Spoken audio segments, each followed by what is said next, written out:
নমস্কাৰ দৰ্শকসকল। ১ নম্বৰটো খবৰ পুনৰ বৃদ্ধি পালে ঔষধৰ দাম। ২ নম্বৰটো খবৰ টমটম মানে ই-ৰিক্সা চালকলৈ আহিল SOP। এতিয়াৰে পৰা সাধাৰণ পথতহে চলাব পাৰিব ই-ৰিক্সা। ৰাষ্ট্ৰীয় ঘাইপথত উঠিলে ভৰিব লাগিব জৰিমনা। প্ৰথম নলবাৰীত এই নিৰ্দেশনা, তাৰ পাছত প্ৰতিখন জিলাতে নিৰ্দেশনা আৰম্ভ হ'ব। ২ নম্বৰটো খবৰ মুখ্যমন্ত্ৰী হিমন্ত বিশ্ব শৰ্মা ডাঙৰ ঘোষণা। ১ আগষ্টৰ পৰা অসমৰ খিলঞ্জীয়া লোকৰ হাতত মাৰণাস্ত্ৰ তুলি দিব বিজেপি চৰকাৰে বা হিমন্ত চৰকাৰে। অসমৰ খিলঞ্জীয়া জনগোষ্ঠীক চৰকাৰে অস্ত্ৰৰ লাইচেন্স প্ৰদান কৰিব। সংখ্যালঘু অধ্যুষিত জিলাৰ খিলঞ্জীয়াই আবেদন কৰিব পাৰিব। যদি আপুনি অস্ত্ৰ বিচাৰিছে ১ আগষ্টৰ পৰা চৰকাৰী পৰ্টেলত আবেদন কৰক। সকলো জিলাৰ পৰা আবেদন কৰিব পাৰিব। কিন্তু মুখ্যমন্ত্ৰীয়ে নাম লৈছে মৰিগাঁও, লাহৰীঘাট, ধিং, ধুবুৰী, বৰপেটা, গোৱালপাৰা, লখিমপুৰ আৰু নগাঁও। ৪ নম্বৰটো খবৰ হিমন্ত বিশ্ব শৰ্মা বৃহৎ ঘোষণা। লোকপিয়ল তথ্য অনুসৰি অসমত ১ কোটি বাংলাদেশী আছে আৰু লোকপিয়ল তথ্য অনুসৰি অসমত ৩৪% মুছলমান আছে। তাৰে ভিতৰত ৩% খিলঞ্জীয়া মুছলমান। এতিয়া যদি চৰকাৰে আৰু অসমীয়া ৰাইজে গুৰুত্ব নিদিও ২০৪১ চনত অসমত ৫০% হ'বগৈ বাংলাদেশী প্ৰব্ৰজনকাৰীৰ সংখ্যা।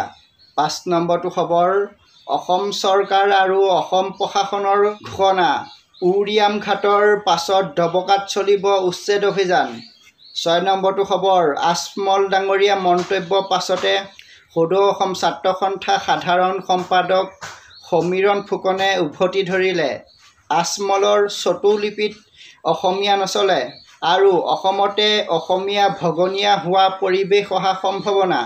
এইখিনি সময়ত অসমৰ সকলো খিলঞ্জীয়া জনগোষ্ঠীসকল একত্ৰিত হৈ থাকিব লাগে আৰু কংগ্ৰেছ চৰকাৰ মানে মুখ্যমন্ত্ৰী তৰুণ গগৈ শাসনকালত তেওঁৱে অসমলৈ অবৈধ বাংলাদেশী আনিলে, অসমত সংস্থাপন দিলে। এতিয়াও অসমৰ ৩০% হিন্দু মানুহে বুজিবলৈ সক্ষম হোৱা নাই বা কংগ্ৰেছক ভাল পায়। বৰ্তমান বিজেপি চৰকাৰে নিজৰ জাতিটোৰ সুৰক্ষাৰ বাবে বহুত কাম কৰি আছে। ৭ নম্বৰটো খবৰ মুখ্যমন্ত্ৰী হিমন্ত বিশ্ব শৰ্মা মন্তব্য। বঙাইগাঁৱত মৃত্যু হোৱা যুচিতা দাসৰ মৃত্যু তদন্ত হ'ব। ৮ নম্বৰটো খবৰ হিমন্ত বিশ্ব শৰ্মা ঘোষণা। ৯ কোটি টকা ব্যয়েৰে আধুনিকীকৰণ কৰা হ'ব শদিয়া বুঢ়াবুঢ়ী খাল বা বুঢ়াবুঢ়ী থান। আজিলৈ বাতৰি ইমানেই আছিল। বহুত গৰম দৰ্শকসকল, আমাৰ ফালে বহুত গৰম। আপোনালোকৰ জিলাৰ ফালে কিমান গৰম পৰিছে বাৰু কমেণ্ট জনাবচোন।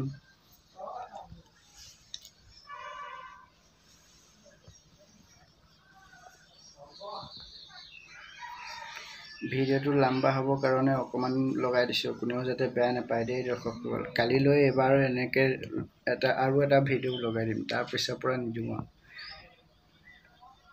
বাতৰিৰ লগতে আৰু অকণ ভিডিঅ' লগাই দিছিলোঁ, মোৰে ভিডিঅ' 10 মিনিটৰ ভাইৰেল হ'ব বুলি, কিন্তু 10 মিনিটৰ 3টা ভিডিঅ' ভাইৰেল নহ'ল। আৰু এনেকৈ অকণ লম্বা কৰি আৰু 5 মিনিটৰ 3টা দিম বুলি ভাবিছোঁ। যদি ভাইৰেল নহয় নাই, পৰহিৰ পৰা সদায় অকল বাতৰি ভিডিঅ'টোকে দিম।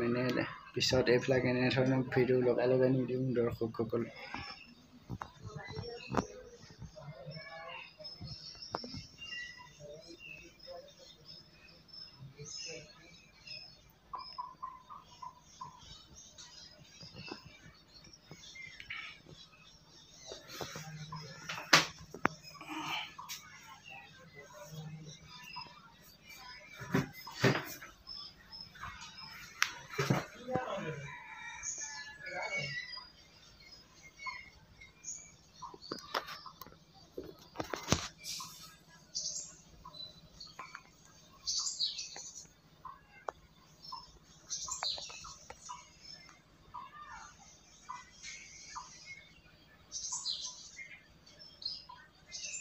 আৰু ক'ৰবাত মিটিং হ'লে বা ক'ৰবাত মন্ত্ৰীবোৰ আহিলে বা কিবা কিবি ফাংচনত বা কিছুমান ঠাইৰ ঘটনাবোৰ চেনেলত লাইভ কৰি দেখুৱাম বুলি আশা কৰি